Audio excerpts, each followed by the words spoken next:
All right, what we want to know is what in the world is the point of this passage?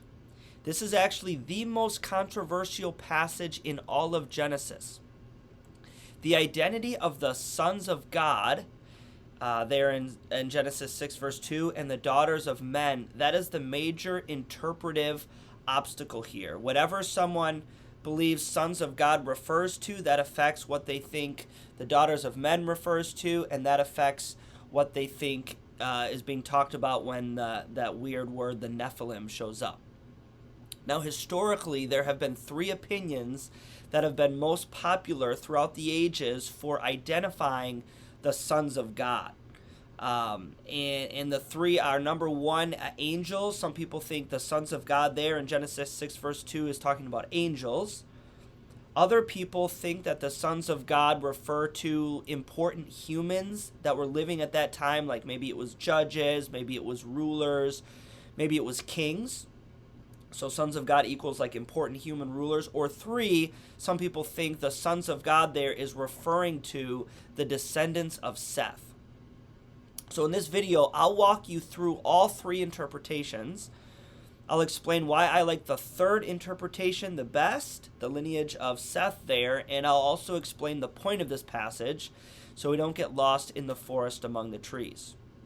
All right, to begin with, why do some people believe sons of God refers to angels? Well, for one, that is the oldest opinion that we know of. The Jews argued this was the case by the 2nd century AD. We know this based on how it is described in 1 Enoch 6 verses 11. The same phrase, sons of God, in Genesis 6:2 sometimes refers to angelic hosts or fallen angels in some other biblical passages. So not only do we see this interpretation in 1 Enoch, which is a book outside of the Bible for Protestants, but we also see that same term referring to angels in 1 Peter 3, verses 19 to 20, 2 Peter 2:4, and Jude 6. Additionally, we know that in those days, the ancients would tell stories of long ago where superhuman giants ruled. This was a part of many of their stories. As the stories went, these giants could not be tamed and no one could control them. So if this section of scripture refers to angels, then this little section would put those ancient Near Eastern myths to rest, because that would mean the theological point of Genesis 6, 1 to 4, and then the flood passage that comes after it, is that no one is more powerful than God. All are subject to him, even angels, even fallen angels. So if this story is describing angels, if the sons of God equals angels, then this description would be a sort of intentional refutation or disagreement of the current ancient Near Eastern beliefs. It would show the ancient Near Eastern people who are hearing this story the true history of the world, and it would show them who is most powerful. Basically, if sons of God equals angels, it communicates everyone is accountable to God, even the angels. Now we know that the biblical author does this numerous times in Genesis. The author will take like familiar ancient Near Eastern concepts and will weave them within the biblical stories to help the original hearers like understand the truth of what's being said.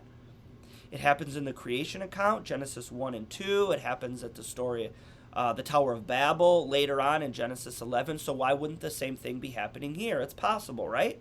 Maybe sons of God equals angels. We could agree that that long-held interpretation is certainly a reasonable one. So why isn't everyone convinced?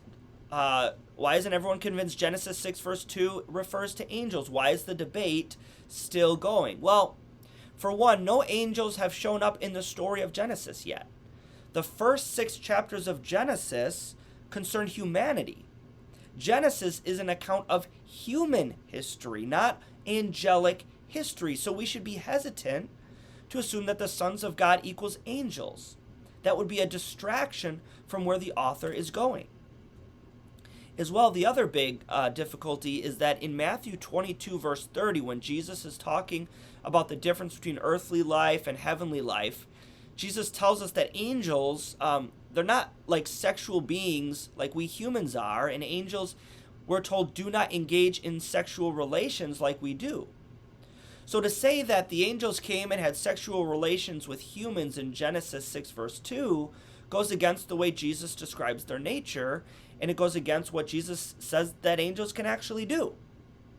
So either angels changed over time from being sexual beings to non-sexual beings, which is very unlikely, or the sons of God here in Genesis 6 verse 2 is not talking about angels at all.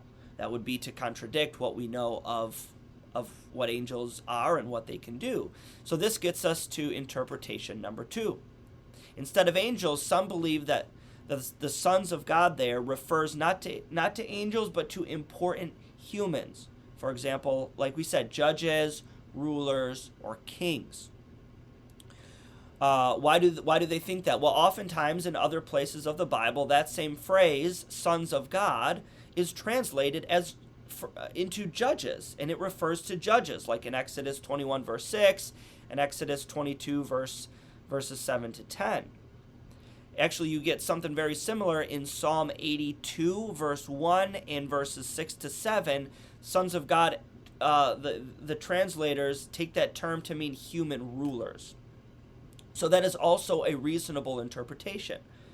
If that were the case, then this passage is describing the reality of powerful humans, kings, rulers, judges, people in power.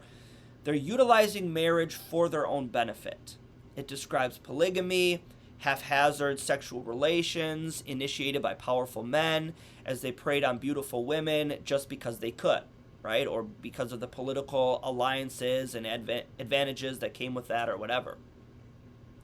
One of the strengths of this interpretation number 2, is that we know that sort of thing happened a bunch in those days. Powerful male rulers, they married all sorts of women for all sorts of reasons, many of them not good reasons. So sons of God could be equivalent to the men who were in power in those days. That fits in with what we know of history and also fits in with the narrative of Genesis, which is recording all the evils of the society, all the ways humans were taking God's good gifts like sexuality, procreation, marriage. God gave that to humans as gifts to be enjoyed, but humans were destroying it because they were utilizing it for selfish purposes. So that's interpretation number 1 and number 2. The third interpretation, which is the one I probably lean towards at this point, is that sons of God refers to the godly lineage of Seth.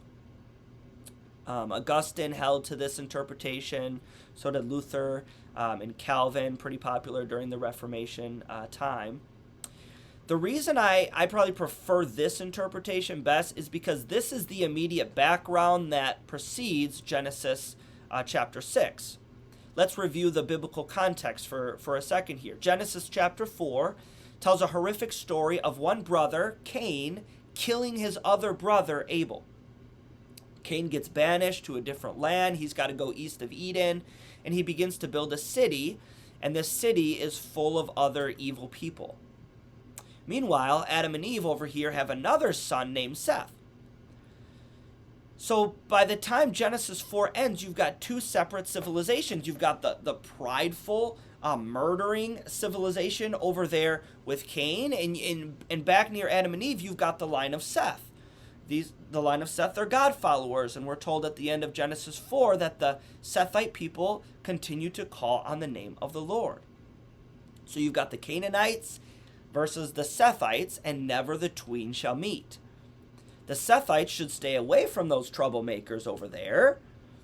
That's implied. Then comes a genealogy in Genesis chapter 5 that connects Adam to Noah, and this gets us to Genesis chapter 6, verses 1 to 4, the passage that we are discussing. So the lineage of Seth and the lineage of Cain is the context that leads us to this story. So why wouldn't it be referring to them when it's using these titles? In this interpretation, the sons of God are understood to be the godly lineage of Seth. These are the guys who are supposed to be good, but they eventually intermarry with the line of Cain, otherwise known as the daughters of men. So basically, the good guys who should have known to stay away from those bars, couldn't keep their hands to themselves, and so they go do the stuff they shouldn't do. They sleep with the enemy because the enemy looks so good. This makes sense, I think, of Genesis chapters 3 to 6, which have just been a downward plunge. Genesis 3, Adam and Eve are condemned to death by expulsion. They got to leave the garden. Genesis 4, Cain is expelled because of murder. And in Genesis 6, now even the line of Seth deserves condemnation. The line of Seth does what Eve did. They see something they like, and they take something that isn't theirs for the taking. They should have known better. To quote one rapper, mo money, mo problems.